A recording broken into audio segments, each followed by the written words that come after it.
أعوذ بالله من الشيطان الرجيم بسم الله الرحمن الرحيم رب اشرح لي صدري ويسر لي أمري واحلل عقدة من لساني يفقه قولي صدق الله العلي العظيم Assalamu alaikum wa rahmatullahi wa barakatuh.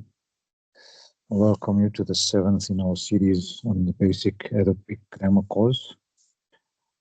So today what we're hoping to do is we're looking at further permutations or variations of the idafa construction. Probably one of the most, it's a unique construction for this language, and it is constructed in a certain way, and we've covered that before. So I'll look at that as a revision, and then we'll look at some examples of these of the variations of the idafa. And then later, if we have time, we'll start off with the section on verbs. Now, if you remember some time back when we were looking at how to approach Arabic, we said you could look at it perhaps as a Mount Everest, and very few people can actually ascend that, and that's not our aim for this course. We then looked at Mount Kilimanjaro, perhaps, which is perhaps more within our reach and not on this continent, but even that wasn't our goal for this course. We then looked at the Drakensberg, and we're setting our sights on trying to conquer this little mountain within South Africa. And in order to do that, we need some form of readiness. We need a state of mind. We need to be a little active and energetic and be able to walk for a long period of time. And it's not a very strenuous climb, so it's something that most people can do. So if you are healthy and energetic, you can do it. Even if you are older, you can still, even if you can walk, you can still climb it. So that's the goal, to try and reach at least the top of this little mountain. And once we reach the top, we'll see the panorama, we'll see the full view of the scenery at the bottom, which is very beautiful to behold. So this is our climb. We are almost reaching the halfway point of this journey of the 16 lessons that we're going to be conducting. So we're in the 7th one today. So inshallah, Allah will make it easy for us as we go along, and you see the relevance of what we're studying to our understanding of the Quran as it improves as well. Okay, so we mentioned there are 3 ways of making nouns definite. One was with the article al before a word. And after you put that, like on kitabun, then it becomes al-kitabu or al-kitaba or al-kitabi. The other way was to take kitabun and add a attached pronoun to it at the end. So it's kitabuhu will become his book, which is another way of defining exactly whose book it is by saying it's not her book or my book, it is his book. So that is another way of putting a definite sort of indicator on the word at the end. The third way is through this idafa construction, which is roughly translated as the genitive of possession. So the word genitive comes in on this second of the 2 nouns of the idafa. The genitive case is represented by the kasra. So if you look at it, what the idafa consists of is essentially we're trying to say the boy's book. In English, we have this unique thing of using an apostrophe. And we can use the apostrophe for 2 things. One is to show possession, which is like this one, where the book is belonging to a boy. The other use in English is the apostrophe is like if you use the word they, T-H-E-Y, and an apostrophe R-E, where we are saying they are. So it's a way of abbreviating 2 words into 1 word.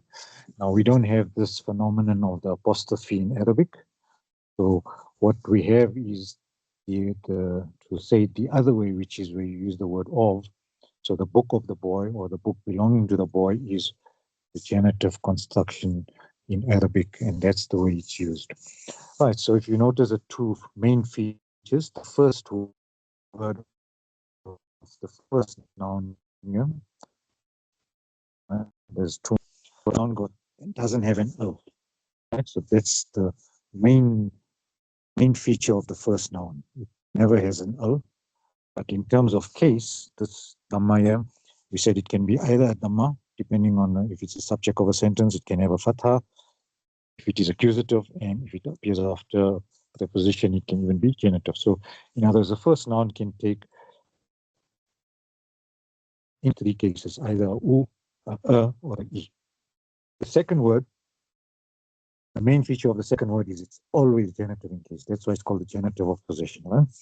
And the other thing is this earlier that you see on this particular idafa is not always necessary, although generally it is used. Or you can have, instead of the al, you can even have a pronoun at the end, like walad bihi, perhaps. His son or his boy or whatever. Right? So the al is an optional thing, although most idafas do have the al, but you get some idafas without the al. The main thing about the idafa is this genitive here, this kasra indicator for the singular word is the main indicator that this is an idafa construction. So sometimes we say that the second noun can also be indefinite. In other words, maybe it won't have an al, but then it will have a double kasra here to show still that it is a genitive in case. Okay, so that's the idafa construction. You must just remember it's two nouns next to each other. The first noun doesn't take an al, and the second noun is always genitive. Those are the two main rules of an idafa construction. Okay, now let's look at examples of the idafa construction from the Quran. I think we used Qul A'udhu bi Rabbin Nas as a very good example because it had 5 idafas in literally in 6 ayat. So the first one was Qul A'udhu, and then if you look at this B is a preposition, and we said after a preposition the next noun must be genitive in case, right? So we said there's no al here, first of all, that's the one feature. Okay, no al. And then the second noun must always be genitive in case. So can you see the two features coming in this particular example? And why this noun took a kasra is because of this B in front. The B made this kasra occur, right? So the genitive on the first noun of the idafa made that first noun genitive in case. So in this example, both nouns are genitive in case. And we did say the first noun can be any case, nominative, accusative, or genitive. Then this B also applies to this quality as well as this quality. So therefore you get this kasra even on the next two first nouns of the next two idafas. Right? Malik is the king of people, or humankind, and this is the deity or the god that everybody has to worship of mankind. So these three are similar idafas in that they are governed by the first B and the B applying to all three, and therefore they are both words in genitive. Right, then we have the next idafa is again mean is also like be, a preposition. So therefore we have sharri, the evil of the waswas. Waswas is the whisperer. Somebody waswasa is to whisper. So anamunda puik. And then there's no aliyah again. And this word takes an al and takes a kasra because it's the second noun of an idafa. And then if you look at this last example, also the same thing. No aliyah, but the al there, genitive there, and genitive here because of the fi again, which is another preposition making this noun genitive in case. Okay, so this is the 5 idafas we've covered. Just one thing I need to say, this be here can be translated as in or over with, that you seek protection in somebody or something, or you seek protection of that person, that grand person, against some other minor or evil person, or you can seek protection with as well. So be can be translated as in or with whatever, but this of mustn't be confused with this of here. This of is a possession of, and this is not really a possession. This is just like kind of describing what kind of protection you are seeking of the Lord. Right? Now, this is a very profound surah. I think we read it often because it's the last surah in the Quran and it's also one of the shortest, but it's got very important implications to our current day life. So I just want to pull out one little relevance of that particular surah from the life story of Pharaoh, who lived about 3,300 years in the period of Musa alayhi salam's time. Now we all know Pharaoh was the worst dictator to have ever lived. He had these qualities of being arrogant, self-absorbed, and totally egotistical. Right? It was only about him and himself, another I coming so much in his personality. Right? He also suffered from delusions of grandeur because he thought he was ruling the whole of Egypt. And he was so proud that he took himself to be, and these are the qualities he assumed to have. Right? The one was the Rab over the Bani Israel. Second one was the Malik or the king over them. And he even suggested that he's actually the god of all the subjects. Right? The Banu Israel were like subject to him being the ilah over them. Now, these are different ayats from different parts of the Quran that talks about it, where here in Surah An-Naziat, he says, I am your exalted Lord. Imagine he's taking the quality of being Rabb, the sustainer and nourisher, that only Allah can be, but he assumed that because he thought he was like in such a powerful position that he could say that. Also, he assumed this idea of being Malik, right? We once said, oh, my people, does not the kingdom of Egypt belong to me? And these rivers, the river Nile that run at my feet, do you not perceive that I'm really an amazing king? Right? So you can see this ego coming out in this man's nature. And then, of course, to top it all, he says he even claimed divinity. He was like a god. He says, oh, members of the elite, I do not know of any god that you may have other than me. Right? And then he went on to say, Haman, he was the second in command in terms of the court. Light for me a fire over clay and build me a tower so that I may look at Musa's God and indeed consider him to be a liar. So he was like in opposition to Musa and opposition to believing in anything else besides himself as being the ultimate of creations. Right? And these three qualities are being negated in this particular surah. Right? Because Allah is reminding us that who is actually the Lord and who is actually the sovereign and the king and who is the deity. These three qualities are solely that of Allah himself and no one else can take it. But today we have these things creeping in, right? The evil of the sneaky whisperer, the shaitan in various disguises, different forms. Today we have social media, artificial intelligence. All these are the sneaky whisperers that come and try and whisper things into our heads, and sometimes we believe and fall for these things. Then also what this thing does is it puts temptations and whispers into our breasts, trying to get to our heart and pollute and change our heart.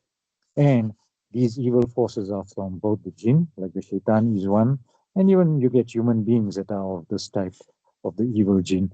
That so in today's times we know of people across the Atlantic that think of themselves also as the Lord and the sovereign and the emperor of all emperors, and right.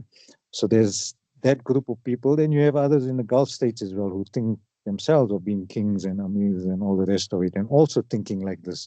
So this is what Allah is trying to protect us from, to say, remember, only Allah, that's the Lord, the King, and the Ilah of people. Okay, but that was just an aside. Doesn't get too carried away with this. Okay, but it's quite an important and relevant surah in terms of this particular concept.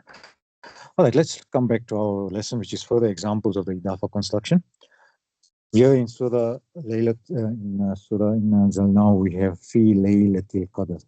Here and again, the night of power. Right, and the Fi, again making this, take the kasra there, and Qadr always takes kasra because it's the second noun of idafa construction. Then in the last ayah, it says, Salamun hiya matla il fajr. Matla, tulu is to rise. So matla is the rising of the dawn. Right? Same concept as in idafa there. وَإِنَّهُ لِحُبِّ الْخَيْرِ لَشَدِيدٌ.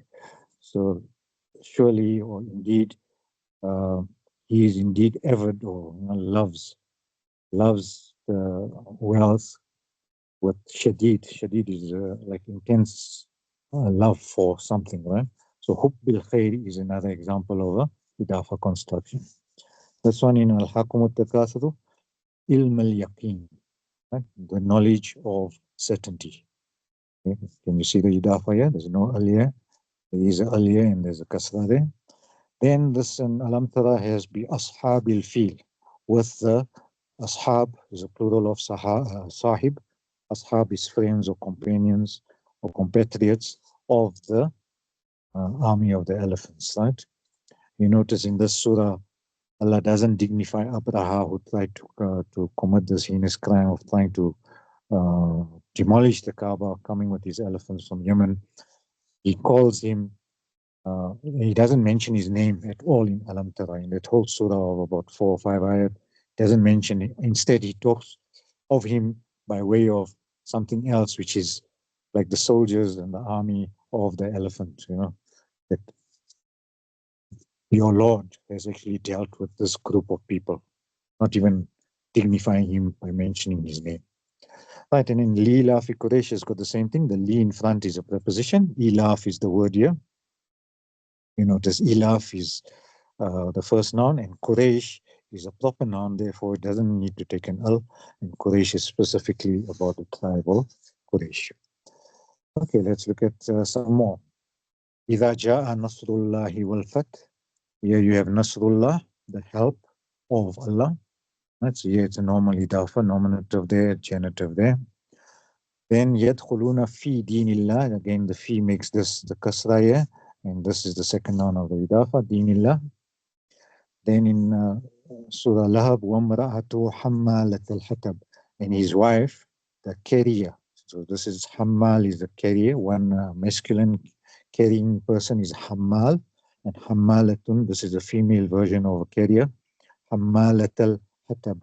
Again, you notice a single vowel here, showing that it is the first noun of idafa, and this is the genitive here. Qul a'udhu bi rabbil falak, same thing. The rabbil falak is another example. And rabbil alamin. Now, rabbil alamin, you remember the rule of the sound, right? Alam. Alam is one world or one universe or one uh, uh, creation of Allah. And alam is one. And when you add a una, right? The una or the ina, right? Ina. You remember the una, ina, the sound masculine plural? So here alam takes the genitive case. This accusative and genitive is the ina, alamina. That's why it's a combination of the first noun being singular and the second noun can be plural as well or dual. And the ina comes in there because of the genitive case. All right, so these are just simple idafas. Let's move on to something a little extended to this, is that the idafa construction can have a second noun that is indefinite. It is still genitive in case. So that rule of idafa still applies. So if you look at this one from Ida Zulzila, mithqala dharratin. Right? So mithqala is an atom. The weight. Fakil is something that's heavy, and dharra is an atom. Right? The atom is the small particle here.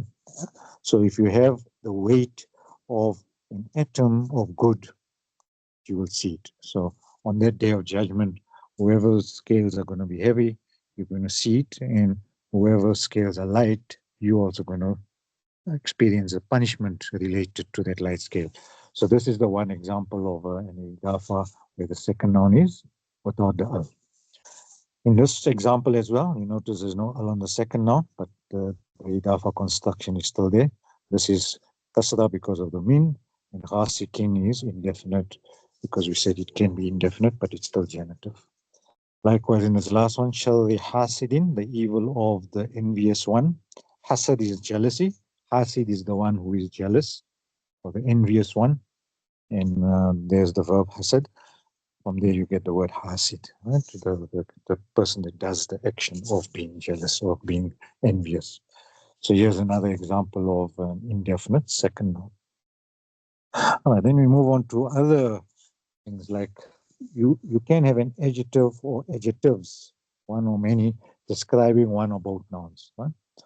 But when you have these adjectives, they need to agree in gender with what they're describing. So if you look at this first example, the big book, right? The word big is the adjective for book, and the book of the boy is the idafa. So here's the book of the boy, Kitabul Waladi, and then the word big comes after the idafa, right? So it's, when you see the idafa is here, and after the idafa you put the adjective al-kabir, and because the kabir is describing book, you have to have the same case on the adjectives. Then you know that the big is describing book.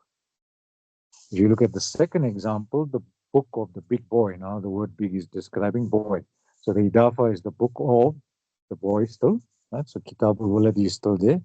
And now you put Al Kabir at the end, but notice here you put in Kabir to agree with this one in case. So therefore, you know that this word book describes boy in this context. All right, then from the Quran we have min sharril waswasil khannas. Now here you have sharril waswas. This is the idafa, the evil of the whisperer. Can you see that's the idafa? And then khannas is the word describing waswas. So therefore it's what a genitive case, right? In this particular example, you could have had ambiguity because shar is also, because of min, the shar is also genitive case. But if you look at the translation, like you can have from the evil of the whisperer, the sneaky whisperer. Now, sneaky, I don't know, I suppose you can say that from the sneakiness of the evil of whisperer. So it can be like used perhaps as an adjective even for the words for the word evil. But if you look at it in English, this makes more sense. The evil of, it's describing what kind of a whisperer it is. The sneaky one, in other words, the one that whispers, then he retracts.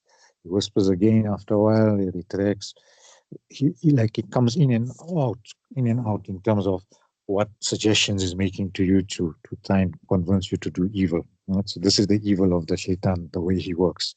He puts an idea, or he drops a little comment, or maybe a wink of the eye, or something to make you fall into that trap of something else that will happen later. Okay, so this is how an adjective can describe one of the two nouns and how you represent that in an idafa.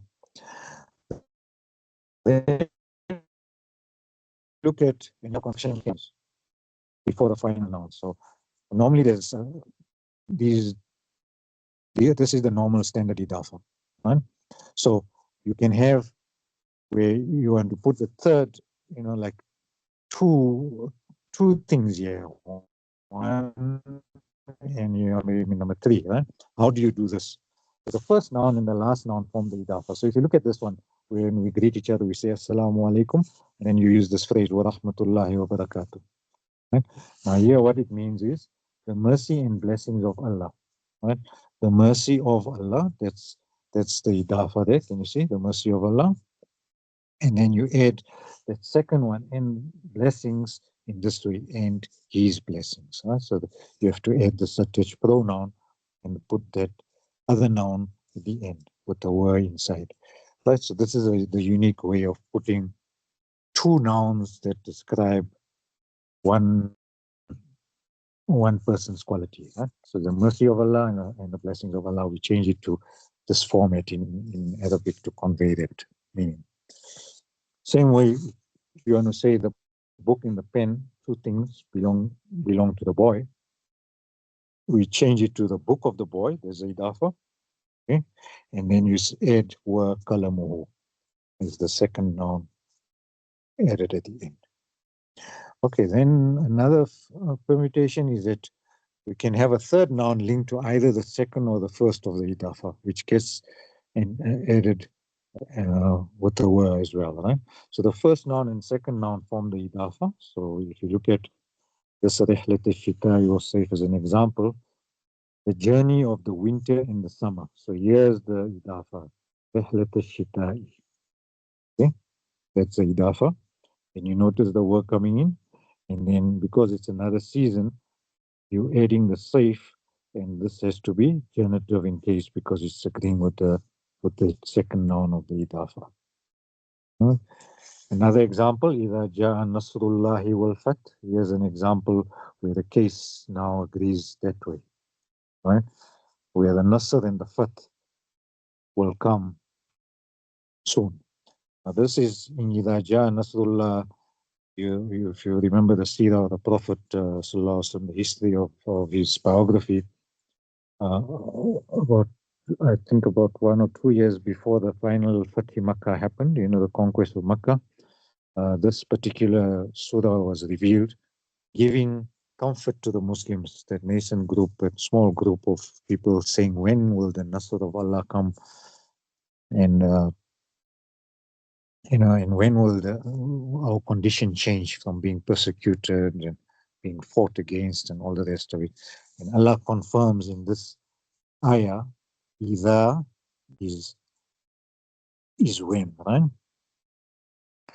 So it's not if, right? Although you can translate إذا as if. This is giving certainty, it's giving a guarantee that when something will happen, when Allah's help comes, right?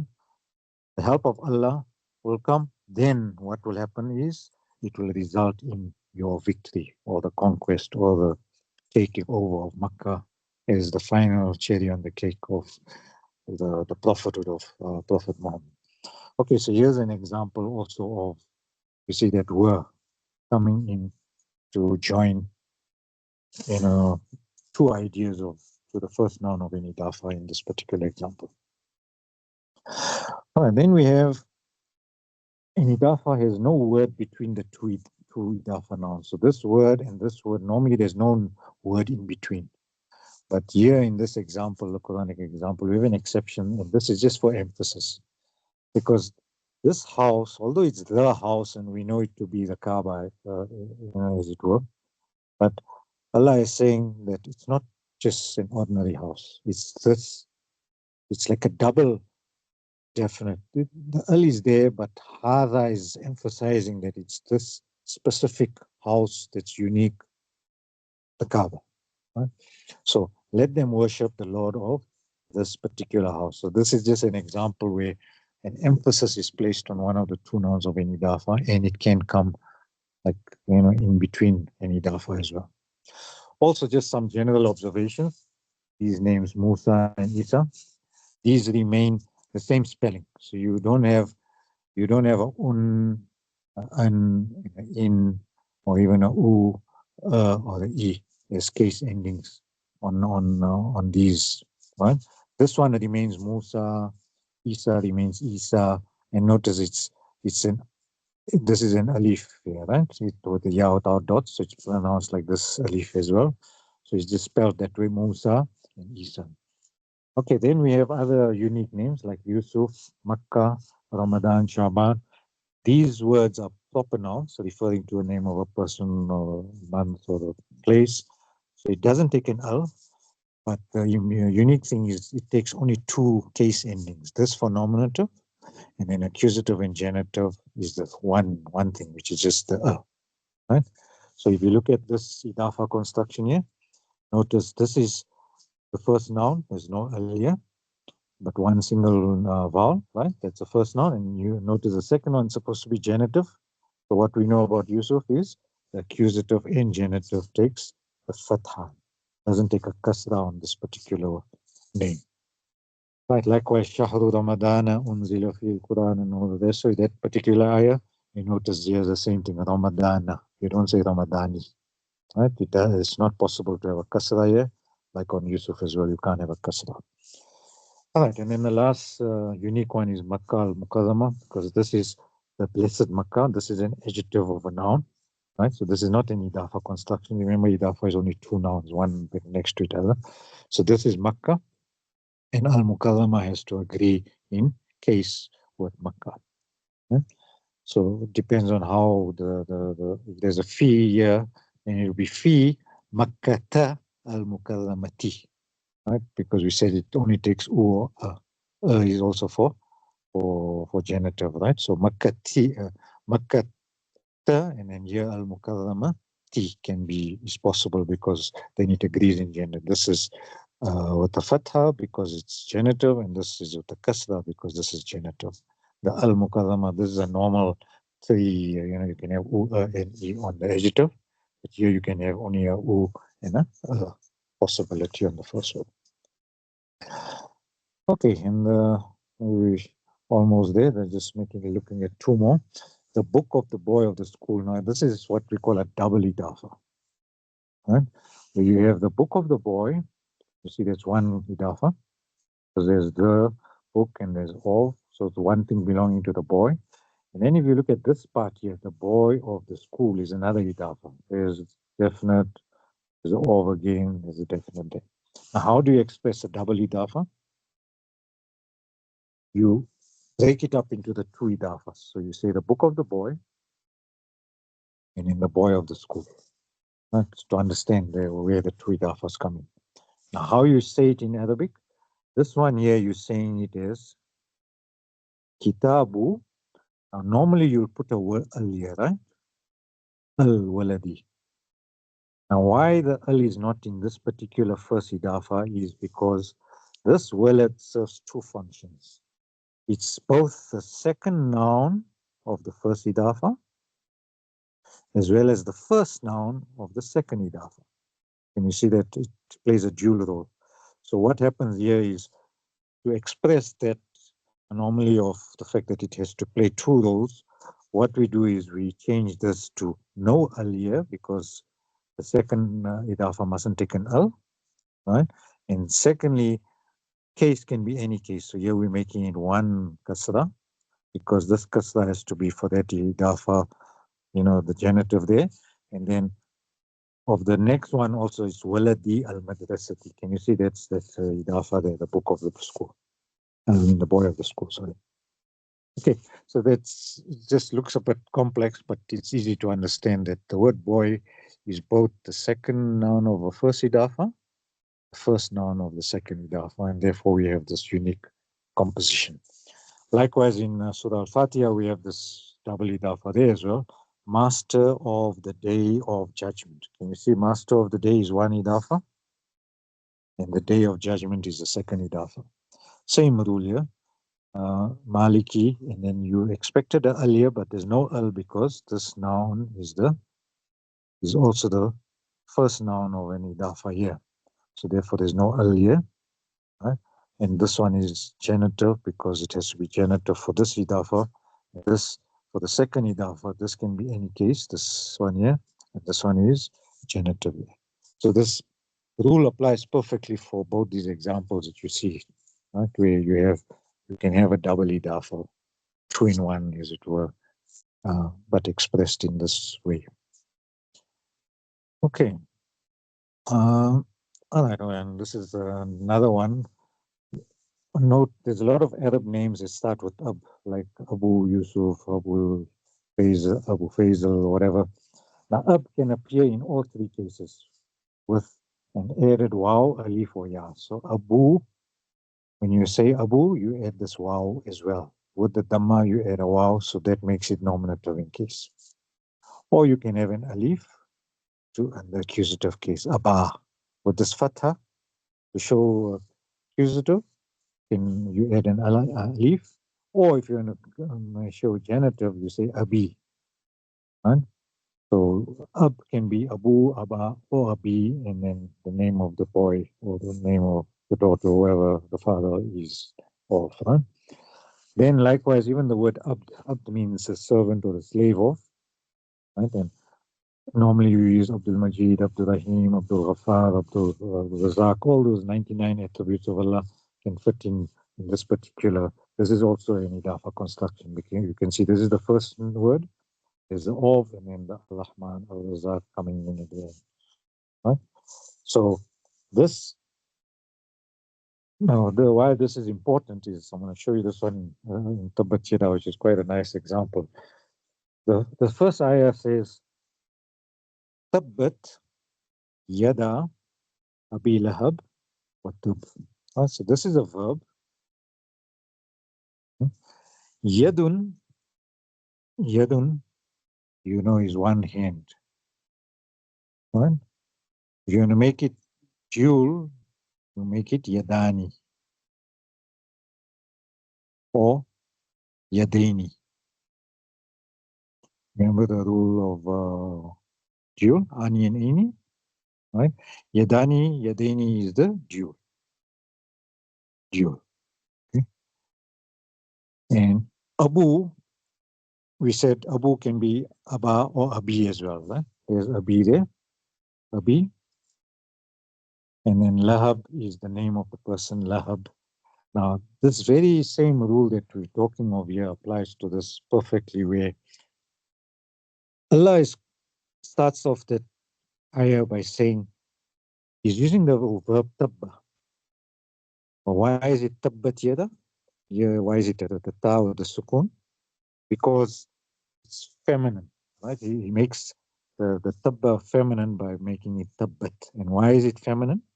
Because we know the rule that parts of the body in the human body in pairs, like yad is a hand, you have two in your body, so therefore you have to use the feminine form of the verb to describe hand. So therefore tabbat is used, not tabba. Right? So tabbat is used here. Then it's yada, this alif to show the dual. There's the alif there coming in. Can you see that alif there of the ani? And the noon falls away. So the noon falls away because it's the idafa construction here, right? And then, so therefore, perish the two hands of Abu Lahab. So here we translate it. Normally we always say Abu in English, but here technically it's Abi Lahab because, again, this is Yadani is nominative, the first noun. The second noun is again, this is one idafa, yeah, Yada Abi, and Abi Lahab is the second idafa. You see there's two idafas here. So the two hands of the father of Lahab or of flame. Right? Lahab was also a reference to Abu Lahab's fiery texture and his skin color. He had a reddish face. Right? But after that, it became the father of flame. Right? And with the now, can you see this double idafa coming into play here in this the two hands of the father of Lahab? Right? There's your double idafa coming in perfectly. And why Allah repeats this verb is quite interesting because this tabba means to perish. Now, in the seerah of the Prophet, when he preached to Abu Lahab at one stage, and Abu Lahab was his uncle, his paternal uncle, but one of the most inveterate enemies of Islam. He never accepted Islam. So on one occasion, he preached to a group of people, and Abu Lahab was raucous, like he made a noise in that meeting so that people mustn't listen to the message of Muhammad to the people. Right? That was one occasion. Then on another occasion, he was invited to a dinner where again the Prophet was giving a message to whoever was sitting there. And Abu Lahab asked him a question to say, what's in it for me if I became a Muslim? So the Prophet replied, saying that you become equal to all of us. You'll be like one of us. To which Abu Lahab was so angry, he cursed the Prophet by using this verb tabba. He says, may you perish. Right? Talking to the Prophet. In other words, cursing the Prophet in a public gathering. So that was the one occasion. Then a few months later on Mount Safa, when the Prophet was being preaching and Abu Lahab happened to pass by and listening to this thing, there again he mentioned tabba for the second time. Right? The same, may you and your religion perish. Right? He just didn't want to hear anything to it. Now look at what Allah does to what happened in the history of Abu Lahab and how he reveals an ayah to retort in the same way that he was sort of cursing Prophet. Now Allah is cursing him in return by saying, what must perish of yours? First of all, tabbat yada. In other words, your hands are a symbol of everything you earn. You earn with your hands, right? You do work, your hard work. So everything that you earned, in other words, your life's earnings and your life's endeavors, everything is going to come to naught. It's going to perish. And on top of it, tabba, your life is going to come to naught. And lo and behold, after the surah was revealed, Abu Lahab never went to the Battle of Badr. He sent one of the slaves to fight on his behalf. And when he died a difficult death. He had all skin sores and all kinds of things on his body. And he actually suffered and died. Right? And this was like a prophecy in the Quran that this is how you're gonna die. You're gonna die a very painful death. And this was the end of Abu Lahab as well. So in this, I mean, this one ayah is capturing so many things, not only the double idafa, but even the use of tabbat and tabba, and it all comes together. And inshallah, our understanding of the Quran will improve once we understand the grammar that goes, is embedded in it. And sometimes we just read, but we don't realize the subtle nuances of the ta'ya, and it makes a huge difference for us to understand the Quran more in a better way. Okay, then right, we move on to verbs. But maybe I'll just do the introduction today. Okay, so remembering our analogy of the mountains, we are climbing the lowest one, right? And we're kind of halfway here, right, in this letter A. We've done a lot about nouns. Now we're starting a whole new chapter, which is verbs. Now, a verb is essentially, what is it? If you describe it or define it, it's a doing word or an action word. Now, examples of a doing word is writing, sleeping, yawning, walking, running, seeing, believing, right? Those are action words. Those are all verbs, right? Now, by its nature, the way we use it, like if I say writing, right, or I use the word wrote, and notice this ing gives you the present tense, okay? And this gives you the past tense. And if you want to say future, you will say will write. Okay? So in English also we have these three tenses, a past, present, and future. And this is expressed a verb. Right? So all the verbs will have the same thing. Like you can have sleeping, slept, and will sleep. Or eating, ate, will eat. Right? So any verb you can change it into any of the three tenses. Okay. Then the other thing the verb gives you in Arabic is the person. Now in English you'll say I am writing. Okay, where the person is separate from the verb. And this is two different words. Whereas in Arabic the person is joined. It's comes as a letter, sometimes a prefix, to say aktubu. Right? So this prefix is joined to the verb kataba. So the person is in the verb itself, right? So I am writing. You want to say we are writing, you put a noon there, naktubu, right? And that's how it works. The person is normally the prefix to the verb gives you the person in an Arabic verb, right? So all this I, we, he, they, them, you have various prefixes, sometimes suffixes also coming in to show person. Then verbs can also be used in two ways: an active way, active voice, or the passive voice. Now you have just given you an example. The boy picked the ball, right? So who's doing the action? The boy. And on who is he doing the action? On this object. Okay? Now you can have a passive voice of the verb where you can say the ball was kicked, the doer is not known. So that's a passive voice, as it were. Right? So the apple was eaten. We don't know who the person who ate it was. We can just simply say in a vague terms that the apple was eaten, or the ball was kicked, or stone was thrown, whatever. Right? So you can have an active version of it and a passive version. So that's voice. Okay. Right. Then this other term, mood, is it's not happy and sad. It's not that kind of a mood. And I'll explain this maybe in more detail over the next 2 or 3 lessons, right? Where we're going to do perhaps the past in one lesson, the present in one. Present is the indicative. Then we have the subjunctive. Then we have the cursive. Then we have the imperative. So we have like 1, 2, 3, 4, 5, like kind of call it moods or verbs in slightly different formats that they appear, and that expresses the mood of the verb. Right, and here I'm going to go very slowly, so don't jump off the boat for now. We're going to take this over maybe 3, 4, 5 classes if we have to, just to cover this section carefully, because it's quite a it's big and it's very understandable. It's not like like it's going to be a deep end or something. No, will go on. We'll start with this slowly, and you'll understand it slowly and gradually as well. All right, so don't worry, don't stress. It's coming, but it will come in small dosages, as it were, and you'll understand it as we go along.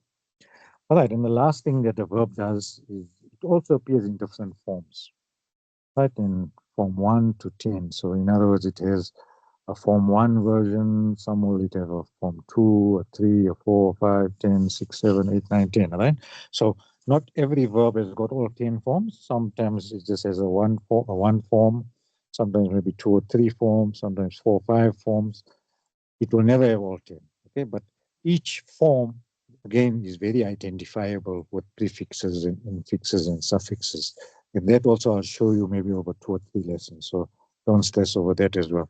So all in all, over the next 3 or 4 weeks, I'm going to cover verbs in quite detail. We're going to cover all these elements that I've just highlighted in this blue here, in this yellow here, this pink here, whatever. So we're going to cover all these concepts of verbs slowly. Inshallah, you will understand, and just be positive and just have the mindset, come fresh and come ready to absorb something else that this beautiful language of Arabic will actually give you. All right, the last thing we're going to look at is the adverb, which just qualifies the verb.